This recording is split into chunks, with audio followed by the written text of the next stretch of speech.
I never expected to find my own mother plotting against me in our family home. Yet here I stand frozen in the entryway, my heart thundering against my ribs as their voices drift from the living room. The floorboards creak under my feet despite my careful steps, but Mom and Ethan are too engrossed in their conversation to notice. We'll transfer everything before she realizes, Mom says, her voice rising with that familiar fever-pitch enthusiasm she only gets when discussing Ethan's future. The inheritance, the property rights, it's all going to you. My hand finds the doorframe, steadying myself as the words sink in. Through the gap in the door, I watch my younger brother sprawl across our worn leather sofa, his expression smug as he scrolls through his phone.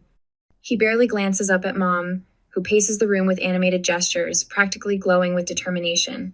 What about Aurora's share? Ethan asks, though his tone suggests he couldn't care less about the answer. She's going to throw a fit when she finds out. Mom waves her hand dismissively.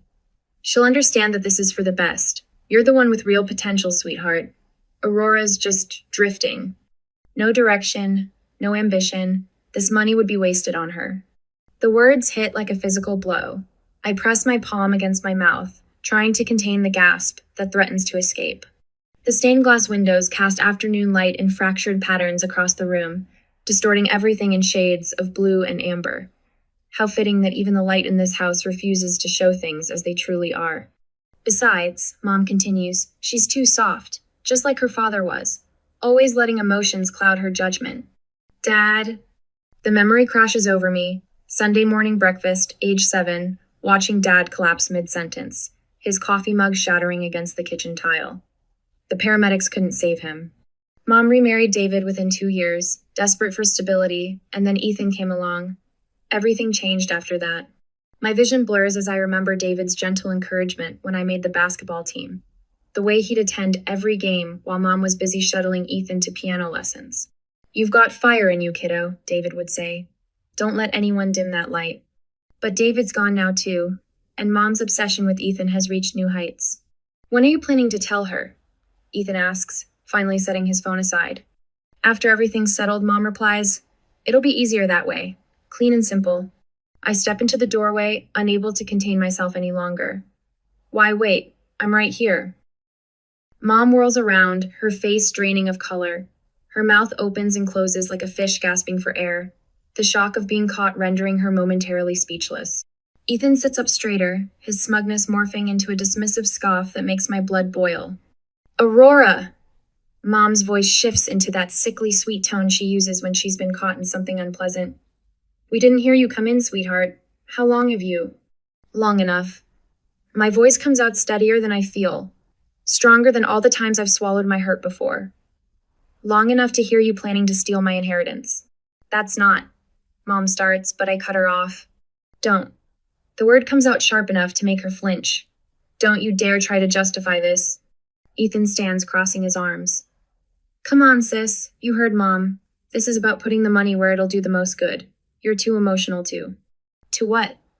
I step further into the room, my hands trembling but my voice growing stronger with each word.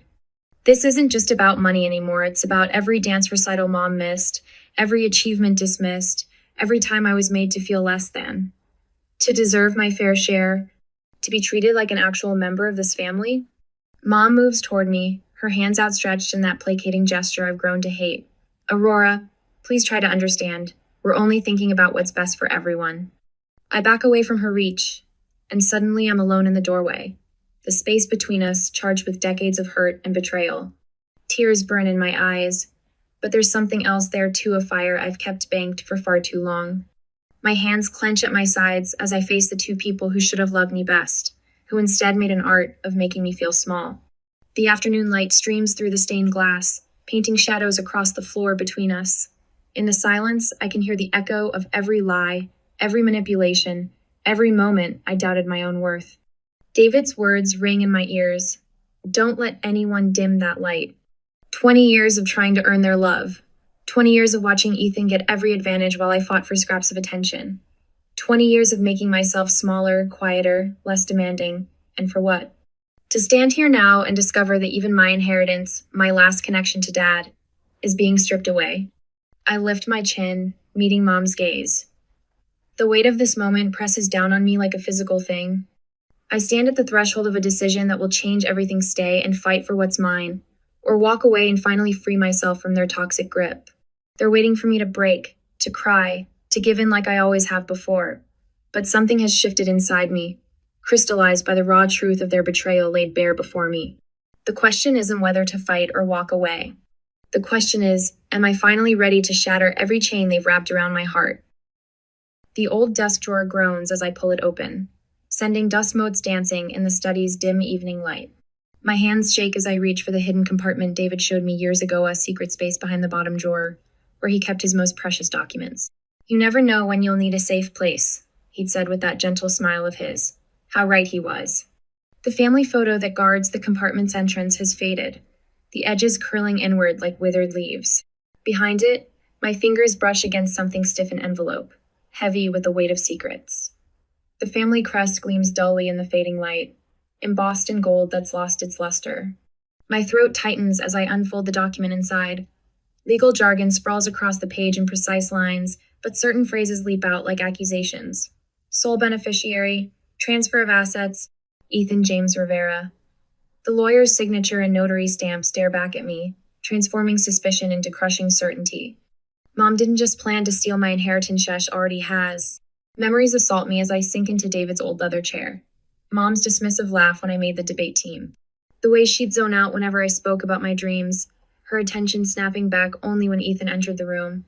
His piano recitals commanding her complete devotion while my basketball games played to empty bleachers except for David. Always David, cheering loud enough to fill the whole gym. The sound of the front door opening jolts me from my spiral. Voices drift up from downstairs, Mom's syrupy sweet tone mingling with the higher pitch of Crystal, Ethan's girlfriend. She moved in last month, bringing nothing but designer bags and demands. Aurora? Mom calls out. Is that you up there? I shove the will back into its envelope, my fingers trembling as I return it to its hiding place. Just grabbing something from the study, I call back, proud of how steady my voice sounds despite the storm raging inside me. Well, come down and join us for dinner. Crystal's made her famous pasta. Famous for being store-bought and reheated, maybe. But I paste on a smile as I descend the stairs, the weight of my discovery pressing against my chest like a stone. They're arranged around the dining room table like a twisted Norman Rockwell painting. Mom at the head, beaming at Ethan, who sprawls in his chair with the entitled ease of someone who's never had to fight for anything. Crystal sits beside him, tapping away at her phone, her contribution to family dinner a jar of sauce barely heated through. There you are, sweetheart, Mom says, but her eyes slide past me almost immediately, drawn back to Ethan like a compass finding true north. Ethan was just telling us about his new business venture. Isn't it exciting? I take my usual seat, the chair slightly wobbly, the one David always meant to fix. What venture is that? Real estate development, Ethan says with a smirk. Starting with this place, actually. Once everything's transferred over, I'm thinking of converting it into luxury condos. The pasta turns to ash in my mouth. This is our family home. Times change, sis. Gotta think about the future. He reaches for Crystal's hand, his smile sharp enough to cut. Our future. I think of David's study upstairs, of the hidden will that proves how long this betrayal has been in motion. My hands clench under the table as Mom launches into an enthusiastic discussion of floor plans and property values. Like the memories we built here mean nothing. But they do mean something. To me, to David's memory. I need to make a few calls, I say, standing abruptly. My chair scrapes against the hardwood David's handiwork, the floors he refinished himself one summer while teaching me how to sand with the grain. But you've hardly touched your dinner, Mom protests, that artificial concern coating her words like cheap syrup. Lost my appetite. I head for the stairs, my steps quickening as I pull out my phone. There are people who need to know about this dad's old law partner, my high school basketball coach, who's now a real estate attorney, the friends who've watched Mom's favoritism play out over the years. Behind me, I hear Crystal's staged whisper. She's so dramatic. No wonder you never included her in the planning. Their laughter follows me up the stairs, but it doesn't wound like it used to. Instead, it hardens something inside me resolve that's been building since I first overheard their plotting. In David's study, I close the door and lean against it, breathing in the lingering scent of his old leather chair and the sandalwood diffuser he loved. I won't let them erase you, I whisper to the empty room. I won't let them erase either of us. I open my contacts list and start making calls. Coach Martinez answers on the second ring, her voice as steady and reassuring as when she used to talk me through pregame jitters. Miss Patterson, Dad's old law partner, listens in silence as I explain what I've found, then offers to meet first thing tomorrow. My best friend Sarah, who witnessed countless incidents of Mom's favoritism, promises to help me document everything. With each call, my network grows stronger. These people saw the truth all along saw me when my own family refused to. The next morning, I march into the kitchen where Mom sits alone with her coffee, clutching the will in my trembling hands. Her eyes widen when she sees the envelope, coffee cup freezing halfway to her lips. "We need to talk about this," I say, my voice steadier than my racing heart. "Where did you?" She sets down her cup with a sharp clink. "You had no right to go through private papers." "Private? Like the way you privately planned to cut me out of my inheritance? To give Ethan everything, including this house? You don't understand what's best for this family." Her voice hardens. "If you push this, Aurora, you'll regret it. Think about what you're risking your place here, your relationship with us." "My place?" I laugh, but there's no humor in it. My place has always been on the outside, watching you hand everything to Ethan on a silver platter. But not anymore. "I'm warning you," she says, rising from her chair. "Drop this now, or you'll find yourself completely cut off. No money, no family, nothing. Is that what you want?" I meet her gaze, feeling David's strength flowing through me. What I want is justice, and I'm not alone in this fight anymore. Her face pales as I turn to leave, but I catch something else in her expression too, flicker of fear. She knows I've found my voice, found my allies. What she doesn't know is that Mr. Patterson called back late last night with news that chills me even now. He's discovered evidence of more missing assets, a web of financial manipulation that goes far deeper than just the will. I climb the stairs to David's study, my sanctuary in this storm. Tomorrow, I'll show Mr. Patterson everything I've found. But tonight, I sit in David's chair and let myself feel the full weight of what's coming.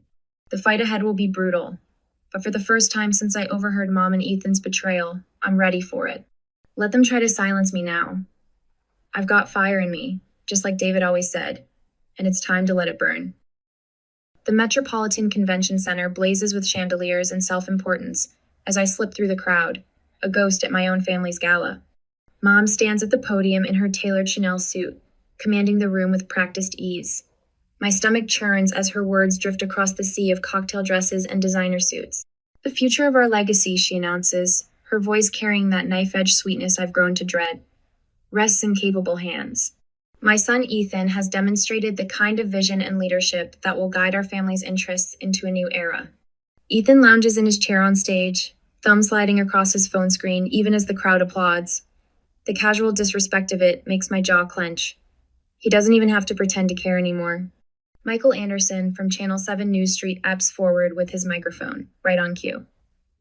"Mrs. Rivera, there have been rumors of tension regarding the distribution of family assets.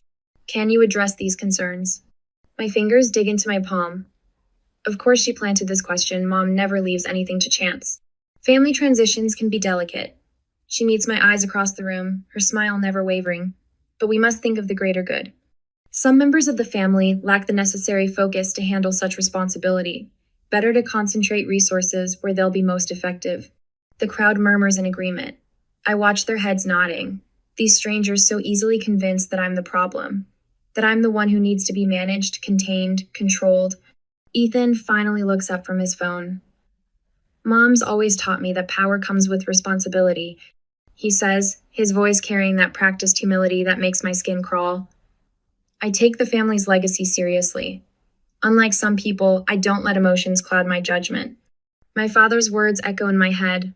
Asterisk. "You've got fire in you, kiddo. Don't let anyone dim that light." Asterisk. The memory carries me through the convention center's marble halls and into the community center across town. Here, away from the glitter and pretense, real people gather to discuss neighborhood revitalization. The fluorescent lights cast harsh shadows, but there's more honesty in this worn linoleum than in all of Mom's crystal chandeliers. Mom's already commandeered the town hall meeting, of course. She stands at the front in the same Chanel suit, spinning promises about community investment that will somehow, inevitably, end up benefiting Ethan's latest venture. "The Rivera family has always believed in giving back," she's saying, and something inside me finally snaps. Is that what you call it? My voice cuts through the room, stronger than I knew it could be. Heads turn, conversations halt, and Mom's perfectly composed mask slips for just a fraction of a second. Aurora, dear, she starts, but I'm already moving toward the front of the room. Giving back? My laugh sounds foreign to my own ears. Let's talk about taking. Let's talk about how you've taken every opportunity, every advantage, every scrap of support, and funneled it all to Ethan. Let's talk about how you've spent years convincing every, including me, that I'm not worth investing in. This isn't the time or place. Mom's voice has an edge now, a warning. It's exactly the time and place. Tears burn in my eyes, but I refuse to let them fall. These people deserve to know who they're really dealing with. A woman who would steal her own daughter's inheritance. Who would? You're proving my point about letting emotions cloud your judgment. Mom's words are precise, calculated to cut. But this time, they don't land. This time, I feel the years of pain and self-doubt transforming into something else, something with teeth. My emotions aren't clouding anything, I say, my voice steady despite the thunder of my heart. They're finally letting me see clearly. You can't gaslight me anymore, Mom. You can't make me doubt myself. Not when I have proof of what you're planning. The room has gone completely still. In the harsh fluorescent light, I watch Mom's carefully constructed facade begin to crack. She opens her mouth, closes it, opens it again, but for once, she has no words to smooth this over. And in that moment, standing in this humble community center with my truth finally spoken aloud, I feel the first real stirring of power. Not the kind that comes from designer suits or media manipulation, but something deeper. Something that's been waiting inside me all along, like banked embers finally catching flame. Back in Dad's study, I trace my fingers across his old desk. The room still holds echoes of him engineering books, lined up precisely on the shelves, his vintage desk lamp casting a warm glow across photographs I'd almost forgotten. Me at my first basketball game, Dad beaming with pride. The last Christmas we had together, before everything changed. The confrontation at the community center replays in my mind, but this time I feel something different stirring beneath the anger and hurt. Strength. Purpose. The desk calendar becomes my war room map as I plot out the next steps. Legal research, financial audits, outreach to old alleys, each item carefully noted and cross-referenced. My hands don't shake anymore as I draft emails to Dad's former colleagues, people who've watched me grow up and might remember a different version of our family history. The old family photos spread across the desk aren't just memories now, they're evidence. Each one tells a story of systematic exclusion, of opportunities denied, of Ethan's gradual elevation at my expense.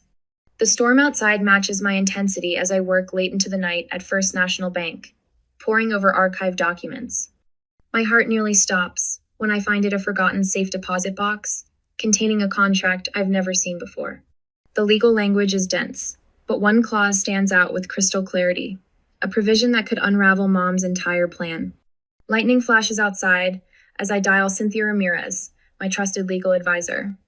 You need to see this, I tell her, my voice barely containing my excitement. I think I found our way in. The thunder rolls as I stare out at the rain-slicked streets, the contract clutched to my chest. The question isn't if I'll use this newfound advantage, it's how. And for the first time since this battle began, I feel the odds shifting in my favor. The Rivera Family Foundation Gala buzzes with artificial warmth, a sea of designer dresses and practiced smiles that used to feel like home.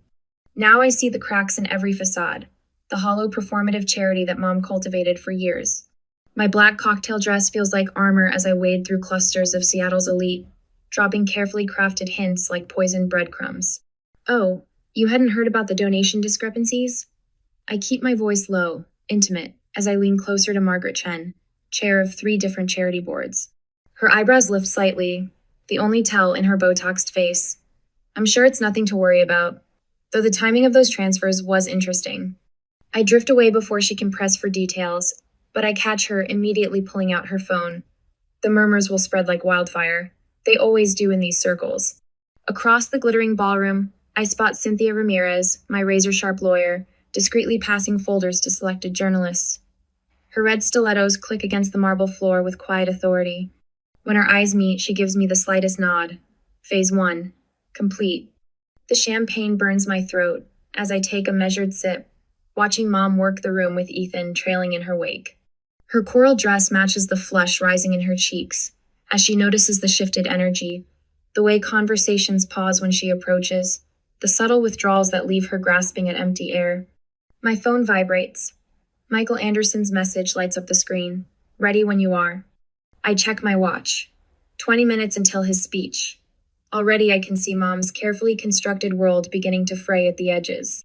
Ethan's face is glued to his phone, no doubt watching the first wave of social media posts questioning his suspiciously padded resume and the foundation's murky finances. Aurora. The voice behind me belongs to Professor Caldwell, my old mentor from UW. His weathered face holds a mixture of concern and determination. Are you sure about this? I think of the forged documents hidden in my clutch, the years of systematic financial abuse disguised as maternal concern. They left me no choice. The microphone squeals with feedback as Michael takes the stage. Mom's head snaps up, her smile faltering as she realizes this isn't the usual fawning introduction she's grown accustomed to. I lean against a marble pillar, steadying myself for what comes next. Good evening, everyone. Michael's voice carries clear and strong. I'd like to discuss some concerning findings regarding the Rivera Family Foundation's financial practices over the past decade. The room goes still.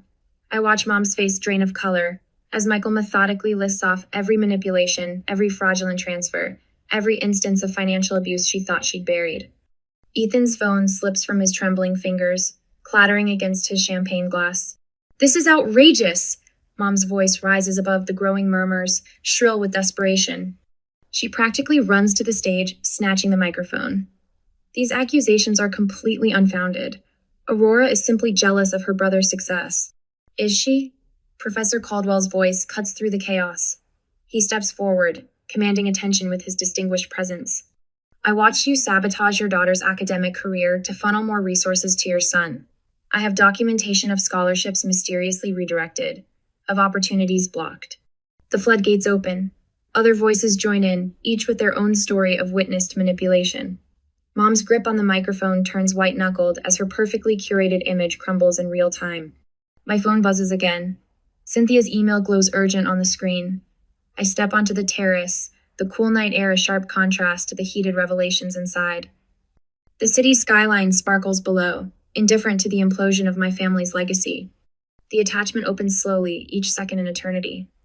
When the document finally loads, my breath catches in my throat. This isn't just evidence of Mom's financial abuse, it's proof of criminal fraud.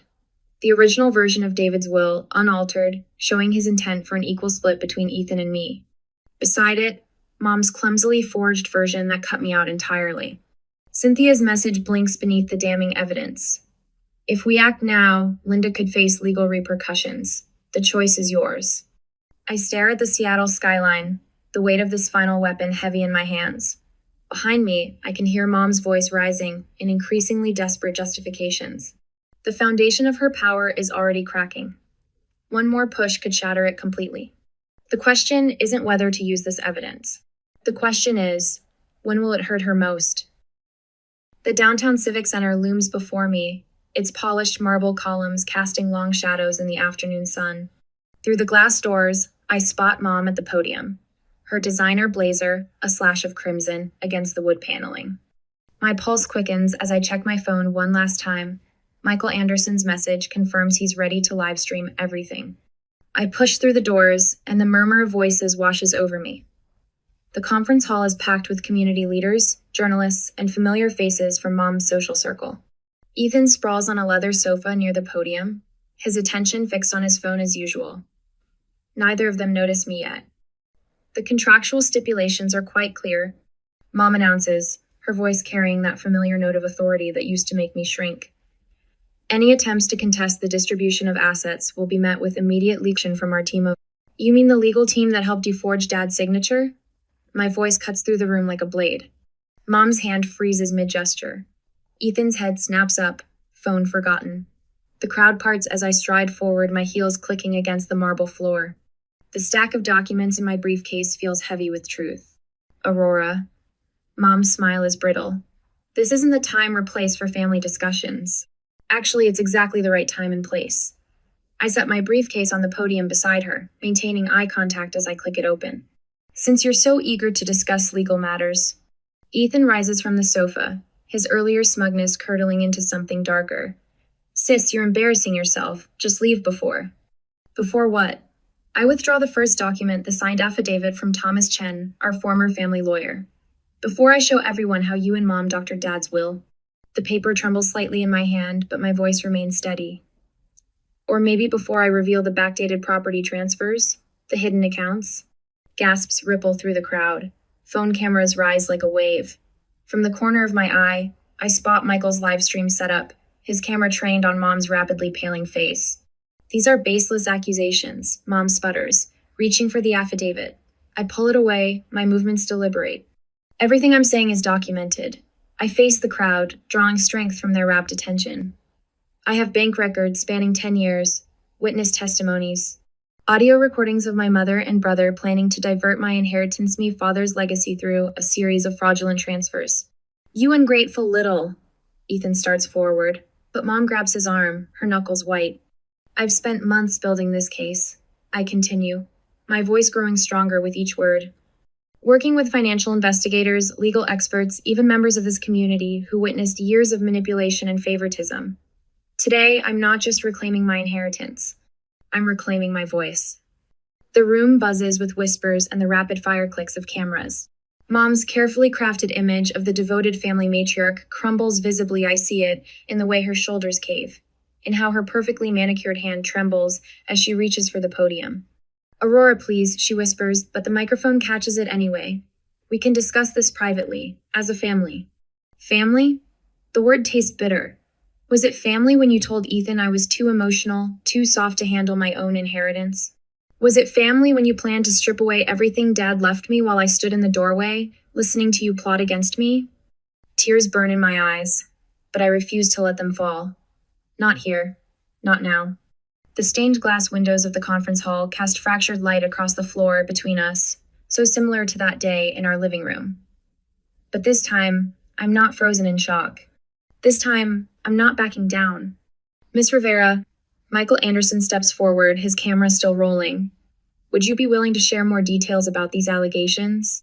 I meet Mom's gaze one last time, seeing the desperation there, the silent plea to protect the family's reputation. For a moment, I'm 7 years old again, watching her sweep away the shards of Dad's coffee mug, erasing all evidence of that terrible morning.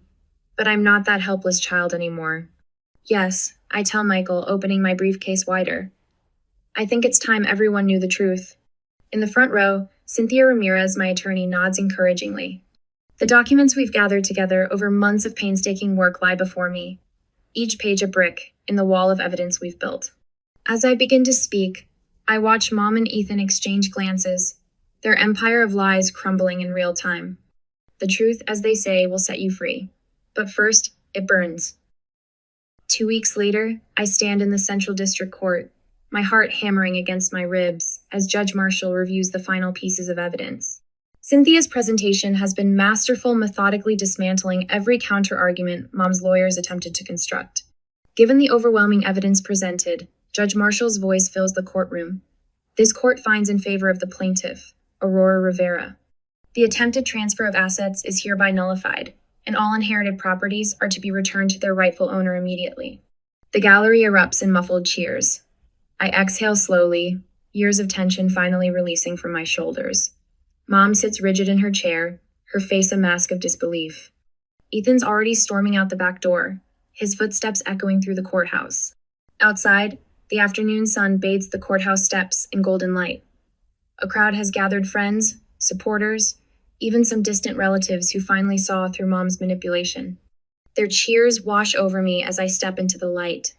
Aurora! Someone thrusts a microphone forward. How does it feel to finally achieve justice? I pause, considering my words carefully. This isn't just about justice for me. It's about standing up to toxic family dynamics that too many people suffer in silence. Sometimes the hardest battles are fought against the people who should love us most. As the crowd disperses, I catch a glimpse of movement in the shadowed alley beside the courthouse.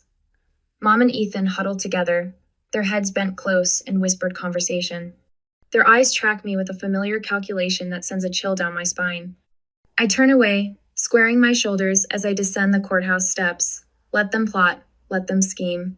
I've already won the war they started, and whatever comes next, I'll face it standing tall. Sunlight streams through floor-to-ceiling windows, painting golden paths across bamboo floors. I breathe in the crisp morning air from my balcony, letting the steam from my coffee cup warm my face. No more tiptoeing through shadowed hallways or bracing for acidic comments over breakfast. This space is mine, every carefully chosen piece of furniture, every splash of color on the walls, every moment of silence or sound entirely under my control. I trace my fingers along the framed photograph of David on my entry table, his proud smile frozen in time as he stands beside my younger self at a basketball game. You were right, I whisper, adjusting the vintage basketball beneath it, signatures faded but still visible. The fire was always there. The morning light catches the crystal vase he gave me for my 16th birthday, sending rainbow prisms dancing across the walls. Each carefully chosen piece in my apartment tells a story of survival, of reclaiming what was mine. The city pulses below my window, a rhythm so different from the suffocating quiet of the family estate. I grab my leather Chiquita recent splurge that would have earned Mom's disapproval and head out, ready to embrace the morning. The boulevard stretches before me, lined with local shops and cafes where familiar faces greet me with genuine warmth. No hidden agendas, no subtle barbs wrapped in saccharine smiles. I pause before a sprawling mural that spans the side of the community center. A phoenix rises from swirling flames, its wings spread wide against an urban sky. The artist captured something raw and true in those eyes of defiance that speaks to the warrior in my soul. I've stared at this mural countless times over the past months, watching as its meaning shifted from aspiration to reflection. My fingers reach out to touch the rough brick, feeling the texture of transformation beneath my skin. Later, the community center hums with quiet energy as friends and chosen family gather in the warmth of string lights and honest laughter. Crystal chandeliers cast soft shadows across faces that have become more precious to me than blood ties ever were. Cynthia raises her glass, her attorney's precision softened by genuine affection. To Aurora, she says, who reminded us that strength isn't about who can hurt the most, but who can heal the strongest. Michael Anderson catches my eye from across the room, nodding slightly. The journalist who helped expose the truth now feels more like a brother than the one who shared my blood. Your story, he says quietly when I join him, it's helping others find their voice. He gestures to the small crowd gathered around, use each person here, representing a thread in the tapestry of support that helped me rebuild my life. As if summoned by his words, Jasmine appears at my elbow, her eyes bright with unshed tears. Can we talk? She asks, twisting her hands together. It's about my mom. She breaks off, but I recognize the shadow in her expression, the way her shoulders curve inward like mine used to. I guide her to a quiet corner, our heads bent together in conspiracy. The fairy lights cast a protective glow around us as I share the wisdom born from my own battles. Start from the beginning, I tell her, my voice steady with the certainty of someone who's walked through fire and emerged stronger. I'm listening. In her trembling hands and wavering voice, I see my past self, and in my ability to help her, I see how far I've come. The setting sun paints the highway in shades of amber, and promise as I drive home, my restored '67 Mustang purring beneath me. A now hiring sign glows at the construction site where I've been consulting, its bold letters a beacon of opportunity. The last rays of daylight catch my rearview mirror, and for a moment I glimpse a fading billboard in the distance, the family estate looking more like a mausoleum than a home. Each mile marker triggers a memory, the breakfast that changed everything, the hidden documents, the final confrontation that shattered their control. Mom's face when she realized she'd lost her power over me. Ethan's stunned silence as his carefully constructed world of privilege crumbled. But these memories don't sting anymore. They're just chapters in a story I've survived, stepping stones that led me here. The road stretches ahead, endless with possibility.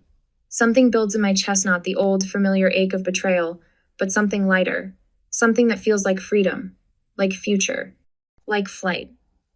The engine roars as I accelerate, leaving the shadows of the past in my wake.